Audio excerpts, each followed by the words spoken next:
In 2014, Reddit.com asked non-American readers to share their memories of 9/11. How was 9/11 displayed in your country? What were news reports like in your city that day? Did they focus mostly on the loss of life? Did they talk about what the attack meant for the rest of the world?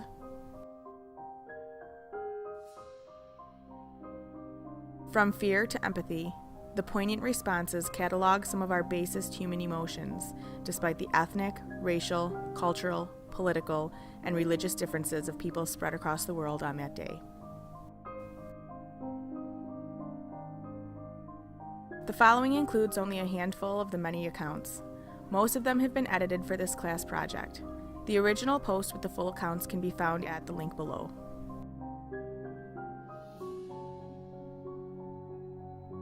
United Kingdom. It was live on TV on channels which normally had news, so channels like BBC, ITV, and Channel 4. I remember my friend called me after the first plane hit and said, "Dude, someone flew a plane into a tower in America. What a jerk," or something along those lines. I didn't think people thought it was anything sinister until the second plane hit. I certainly didn't. I presumed the pilot was drunk or something happened on the plane's guidance systems and it was an accident more than anything else. When the second plane hit, my dad ran out of his office with a very serious look on his face and just gawped at the TV, frowning. That's when I knew that this was real, and this wasn't an accident, but something coordinated and premeditated. The news reports were trying to keep it calm. Credit to the BBC for staying cool and trying to focus on facts such as where the plane came from, where it was going, who was on board, how much fuel was left, that sort of thing. The number of fatalities was of course mentioned from the initial crashes because passengers couldn't have survived, and manifest showed how many souls were on board.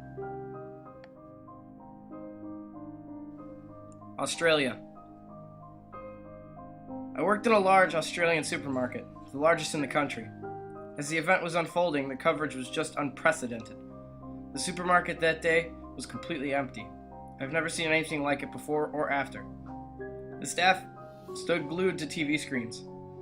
A phrase that stuck with me was one of the commentators saying, "Well, one thing is for certain, life as we know it is over," which was very true. At first the coverage was unsure of what was going on, but when the realization that it was an act of terror sunk in, it was more of a feeling of disbelief. It took a while for the media coverage to turn from the immediate events to looking forward and analyzing the actual impact of the events.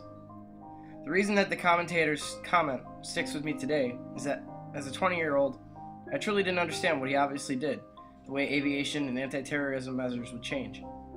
Also, the feeling that if it could happen there, it could happen anywhere, was very strong here. It was my first real exposure to the idea that people we didn't even know could want to kill us. To me, that was very sobering. Canada.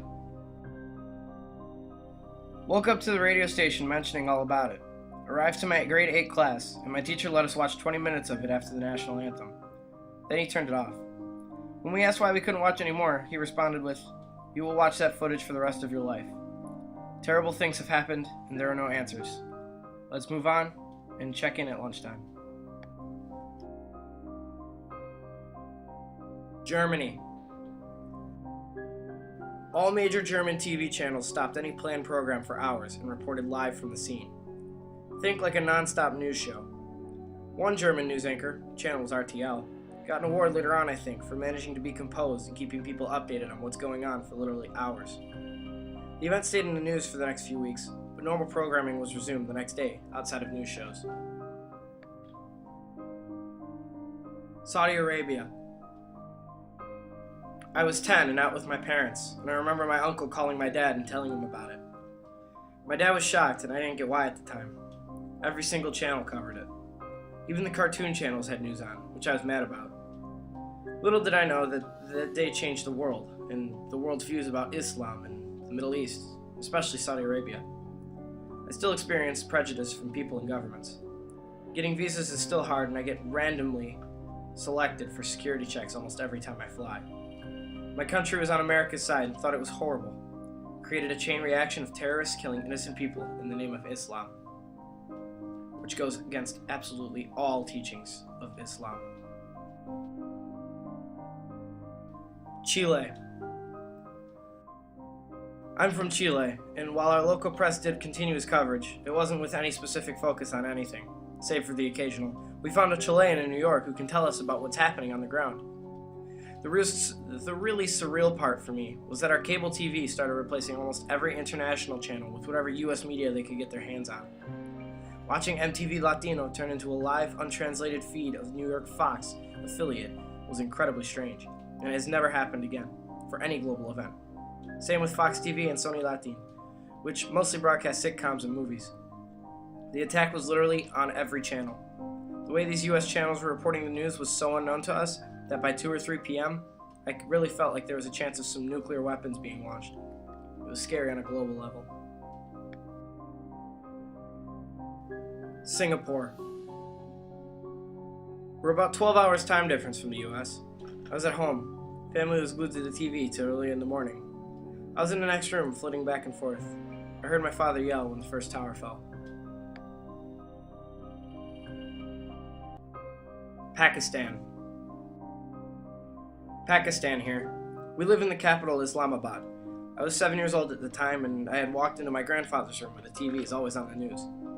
I remember it being a big deal, but not as big as in Western countries from what I've read. I remember seeing the faces of my parents, grandparents, aunts, and uncles. Nobody was crying or wailing or anything like that, but I could definitely sense a feeling of deep-rooted concern. I remember at first we were just shocked that something like this had actually happened. Seeing people jump out of the towers and just seeing all these images was unbelievably surreal for me as a 7-year-old. In retrospect, watching those images have really gone to shape me as a human being. It was the first time I had seen how impersonal death is when it occurs on an industrial level. How insignificant a man seems when he jumps out of the window of a skyscraper. The fact that you could take a person with feelings, family, and soul and just turn him into a speck. Even recalling the memories now sends a shiver down my spine. Sweden. They made a really big deal about it in Sweden. School had just ended, and as I walked by the cafeteria on my way home, I noticed the cafeteria lady crying hysterically, and teachers trying to comfort her. Didn't think much about it and went straight home. Barely reached to open the door before my dad yells at me to come to the TV set, quickly. He was watching the CNN coverage of the attack, and he quickly explained what had happened and that the first tower had just fallen. Shortly after that, the second tower went down. The day after it happened, our teacher rolled in the TV set and put on CNN for the entire class to watch.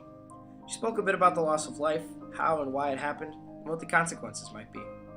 At the end of that class, we held a minute of silence. Later that same day, our principal called the entire school into the gathering hall, and there she held a similar speech to the one our teacher held a few hours earlier. Then we had another minute of silence. Iran. In Iran, there were candlelight vigils all over the country. There was a moment of silence at a soccer game as well. The way I remember, they focused mostly on the loss of life. Innocent people clearly never deserve a fate like that. Greece. It was top story for a few days, like in most European countries. The main reaction was shocked disbelief. At one point, we saw on the TV that a lot of smoke covered the city for some reason. It took our reporters, and us, a full 15 minutes to realize that the towers had actually fallen. India. India has suffered her share of bomb blasts and other tragedies, but up until 2001, no one ever fathomed an event like this. It started with all news channels going into breaking news mode. Most Indian news channels then began to show live feed from US channels. Most of us called our friends and relatives asking them to tune into this breaking event. The most gut-wrenching part of the entire tragedy was watching men and women jumping out of the buildings. My parents were shocked. My mother was crying because she could not understand an event like this. Indian news channels then had a running feed of the casualties. We were regularly updated about the police and fire department actions. Russia. I remember little Russian me coming home from school in 7th grade and seeing my mom tearing up in front of the TV. She said, "Look what's going on in the United States." I couldn't understand what she was talking about because I was refusing to believe that the movie playing on the screen was actual footage. Everyone I knew was deeply scared, especially taking into consideration that Russia itself had recently suffered from major terrorist attacks. It felt like the world had changed forever and nowhere was safe anymore. Turkey. I grew up in Istanbul, Turkey. Though I was 10 at the time, I remember watching the chaos at Ground Zero on TV. I remember a lot of footage of search and rescue looking for survivors in the rubble. I vaguely recall being really scared when I saw a woman crying being helped from firemen on TV. I think it was the thought being stuck under rubble that scared me. There was speculation about that the US would start a war with Afghanistan. For the next 2 weeks, all news channels talked about 9/11, Bush, Taliban, and Al-Qaeda 100% of the time. The coverage universally condemned Al-Qaeda and offered sympathy to the loved ones of the victims. I remember at least one interview on TV in the following days with a Turkish Muslim cleric who was condemning Al-Qaeda, saying that what they did had no place in Islam. I recall feeling some sort of shame inside, like I was guilty by association. These people who shared my religion had done something horrible. When I went to school the next day, our teacher took some time to talk about how deplorable Al-Qaeda was. Someone asked if the US was going to invade Turkey, and our teacher assured us that we were safe, even if the US invaded Afghanistan, and that the US would never invade Turkey, because Turkey was a member of NATO, and thus a US ally. Ethiopia. I'm Ethiopian, and unfortunately this terrible act of terror had to happen on the day all Ethiopians celebrate the new year. I was 13 at the time, and I remember I was with my family and friends celebrating the holiday, when suddenly there was a breaking news on the TV, and the night just simply changed from celebration to sadness with a sense of absolute disbelief. As the event was unfolding and when the tower started to fall, I could only remember my mother just shouting the words, "Why? Why?" while her eyes welled with tears. That was just a dreadful day that will never be forgotten by Ethiopians.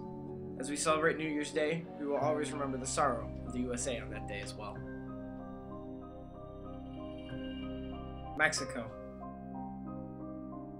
Mexican here. My brother called from Chihuahua and he yelled, "USA is being invaded! The USA is being invaded!" I nearly crapped my pants and went to the living room to watch the TV. All of the Mexican networks were live and reporting the events. The disbelief and solidarity was palpable. Being neighbors, there was also a lot of worry for our connotationals. About 15 that day. But the sense of doom was the thing I remember the most. All of my friends and my family were hurting for the Americans. I remember this poll that was made a few days after 9/11. Would you be willing to fight for the USA without the promise of nationality? Like 88% of Mexicans said yes. Malaysia.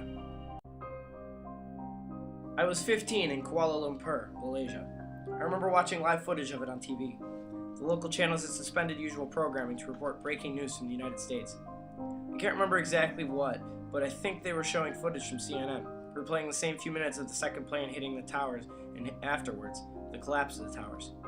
The next day, all the local papers had a picture of the smoking towers with the explosion from the second plane hitting, mostly with estimates on the loss of life and chaos that was going on in New York and the rest of the country. Outside official news channels, the rumor mill immediately started churning, and I was quite convinced at one point that this would result in World War III, and we were all going to die. Prague. I was an American in Prague. Somebody came into a cafe I was in and loudly asked if there were any Americans. He started to explain that the US was being attacked. I tried to log on to CNN.com, but it had crashed, so had every other news site I could think of. I went to the bar next door and watched the second plane hit. I called home to see what was going on. Then I went to the US Embassy. Within the hour, candles and flowers had started to be placed on the steps. By nightfall on the 11th, the entire street was filled with flowers and candles. France. I'm an American, but I would like to relay the experience I had in France. I was on leave from the US Navy on 9/11, and in the Normandy region of France enjoying a leisurely early Christmas with my father, due to limitations in my leave and my dad being in Europe at the time. We were in a restaurant on the coast having mot frite when the owner came over and told me in French that something terrible had happened in New York. I knew immediately it was a terrorist attack when she told me that 2 planes had hit both towers. The 8 or 10 people, local French couples and families, all stopped what they were doing and came over to comfort us. 2 women were crying. I started crying. One of the local girls grabbed me and hugged me, and I sobbed like I hadn't done in years. Certainly not in front of other people. Absolutely not in front of other strangers. This seemed like it lasted forever, but was probably only a few seconds. Everyone moved their tables to be in some semblance of a circle, and we all finished our meals in relative silence. The husband and wife restaurant owners broke out a case of Burgundy on the house. Eventually, about 8 of us walked down to the beach and told stories of France, America, what it was like in the Normandy region during and after World War II, and what we were going to do next. Canada. My home province of Newfoundland and Labrador in Canada was the place where a lot of flights were grounded, particularly any transatlantic ones. Everything started at about 10 a.m. local time, but news spread through the school very quickly. All of the teachers put off classes and just brought in TVs to watch the broadcast. It wasn't our country, but it was our closest neighbor and friend. It was a sense of great importance, and we all knew this would change things forever somehow. I've heard it said that every generation experiences some international event that even as it is happening, everyone knows this is a turning point for the world. I can't explain how or why we knew it, but it was clear that this was it. It was the largest collective event of empathy I've ever seen. Everybody was speechless. They started grounding flights and our school was closed in the afternoon, and we were all sent home so grounded passengers could be brought in. My high school shut down and was used for housing the stranded passengers since it was the largest, somewhat expendable, publicly owned building in the city. I didn't catch a lot of the media coverage because I was volunteering for the week or two people were stuck in my city. So I went in every day and helped make people comfortable, doing laundry, sorting donations people brought in, calling businesses for donations of food, blankets, toys, and comfort items for children, all that kind of stuff. It's a very isolated and culturally homogeneous city, so we were also trying to track down translators for a lot of the passengers who spoke languages other than English and French, which was no easy feat. Volunteers just wore signs around their necks listing the languages they spoke. It was disorganized and chaotic, but people just jumped in and did what they could. The only media coverage I really caught was the stuff they were projecting on a large screen in the school auditorium with no sound. A lot of the passengers were just scared, tired, and distressed. A lot of them were Americans, and in the first few days, we had no idea what was really going on. Sometimes they just wanted someone to stand next to them while they watched the broadcast. Some of them just wanted a hug, and although I'm high-functioning autistic and I hate physical contact, I gave out more hugs in that week than I ever have in my life. Standing in that packed, totally silent auditorium full of people camping out in the seats and standing around everywhere, watching a soundless broadcast while the room was filled with tension, homesickness, and fear was one of the most humbling things I have ever experienced. It was scary and it was huge, but there was a sense of outreach. We were personally unaffected, but we had people surrounding us who were. Even though I was not personally affected, I went home every night and just cried and cried. I cried for the people who were scared, uncertain, and far from home. These people had no idea that what was going on in their home country or when they could go back.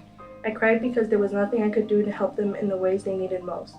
I cried because I could go home, hug my family, cuddle my dog, and feel safe while they were sleeping in hallways and classrooms far from home. Some of them had family in New York who were potentially affected. For a 15-year-old girl, it was some pretty heavy feels.